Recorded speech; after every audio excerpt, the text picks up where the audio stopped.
ustedes. Y con tu espíritu. Proclamación del Santo Evangelio según San Lucas. Gloria a ti, Señor.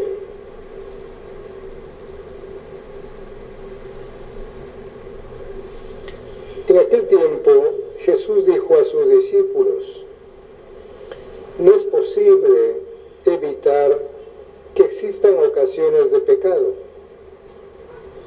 pero hay de aquel que las provoca. Más le valdría ser arrojado al mar con una piedra de molino sujeta al cuello, que ser ocasión de pecado para la gente sencilla.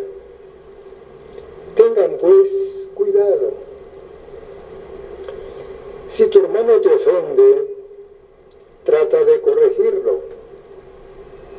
Y si se arrepiente, perdónalo. Y si te ofende 7 veces al día, y 7 veces viene a ti para decirte que se arrepiente, perdónalo. Los apóstoles dijeron entonces al Señor: aumentanos la fe.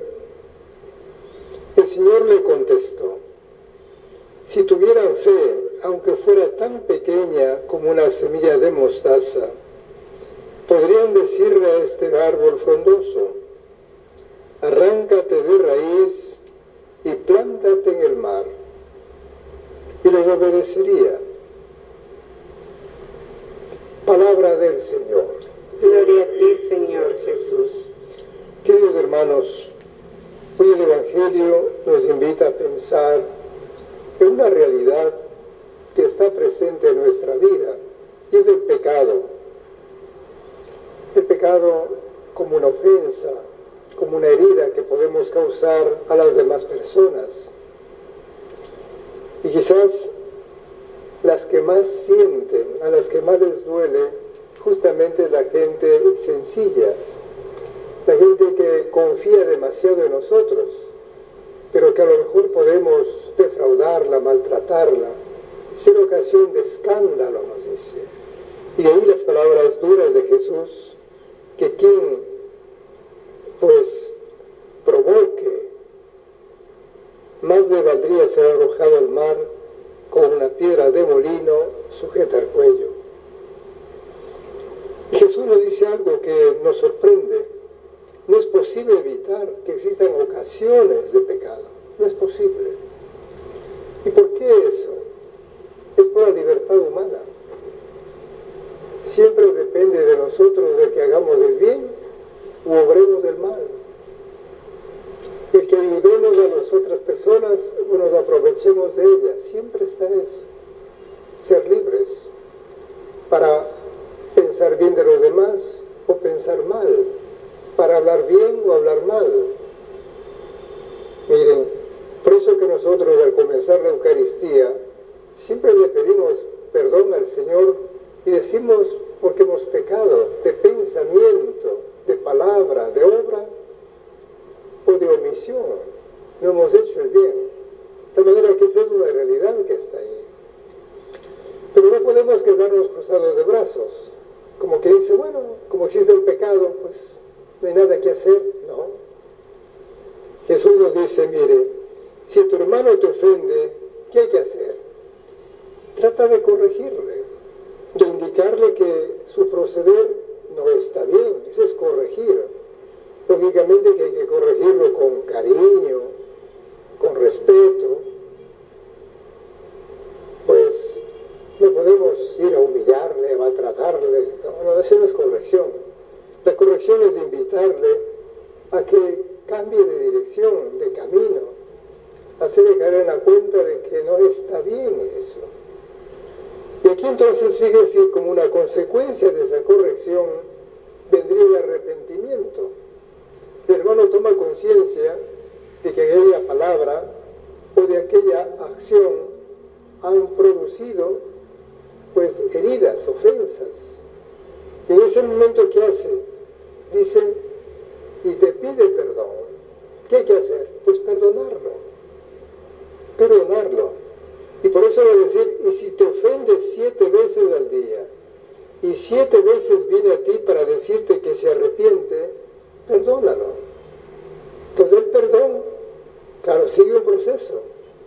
Hay que corregirlo. Se arrepiente, pide perdón. ¿Qué hay que hacer? Perdonarlo. Perdonarlo. Pero sabemos que el perdón es lo más difícil que a veces los seres humanos podemos hacer. Lo más difícil. Nos cuesta mucho perdonar. Porque a veces pensamos que las heridas que nos han hecho son incurables. Que las ofensas con las que las personas han causado pues mucho malestar en nosotros son casi insoportables, invencibles. Tenemos esas ideas equivocadas sobre las ofensas. Es verdad que nos han ofendido, que nos han hecho sufrir, pero yo digo, no hay que exagerar demasiado, pensando que ya es el juicio final, que todo se acaba, se destruye. Entonces también a veces exageramos demasiado nosotros. Y eso hace que vivamos con una herida que fue abierta hace mucho tiempo atrás, a veces años, y seguimos pensando, recordando, reviviendo, y con eso ¿qué hacemos? Causamos dolor y esa herida se vuelve casi incurable, ¿no? Entonces aquí Jesús pues nos dice, perdónalo, perdona siempre. Y entonces tenemos que comenzar a ver de una manera positiva el perdón. El perdón, lo primero que hace de bueno es a la persona que perdona. ¿Por qué? Porque nos cura las heridas. Y una herida curada, pues simplemente ya no duele. Entonces, por eso decimos que el perdón es un acto de sabiduría. De sabiduría. Solo los insensatos, los necios no perdonan. ¿Por qué? Porque están atormentándose. Entonces, si uno se da cuenta que esa herida le causa dolor, le causa amargura, entonces lo sensato, los sabios, hay que curar. ¿Y cómo se cura? Con el perdón.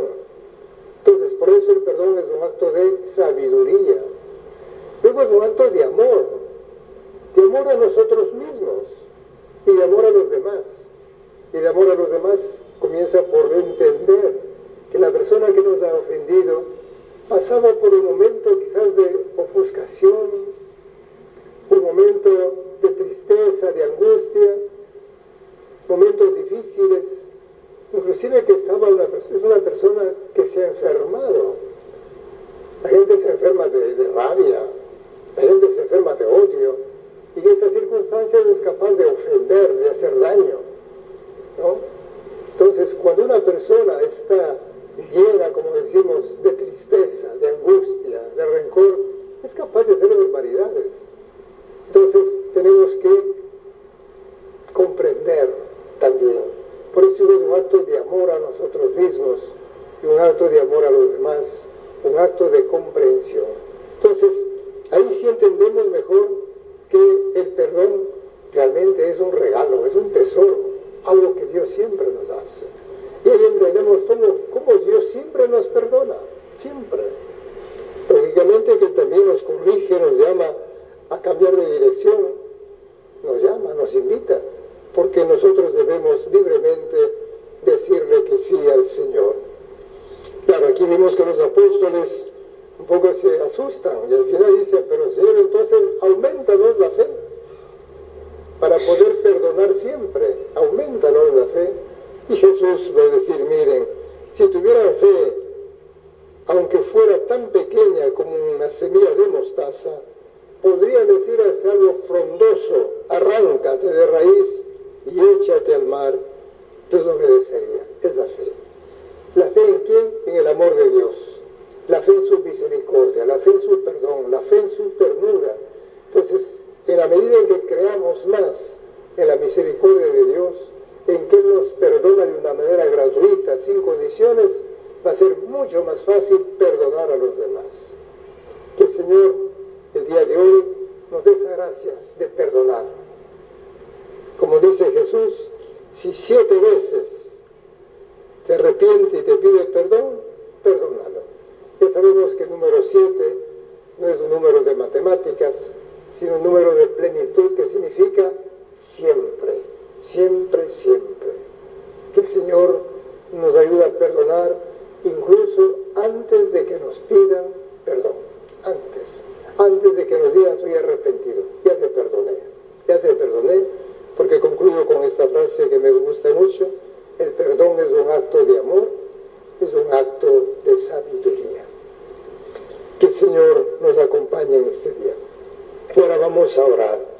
Y vamos a orar justamente para que el Señor nos enseñe a perdonar a los demás.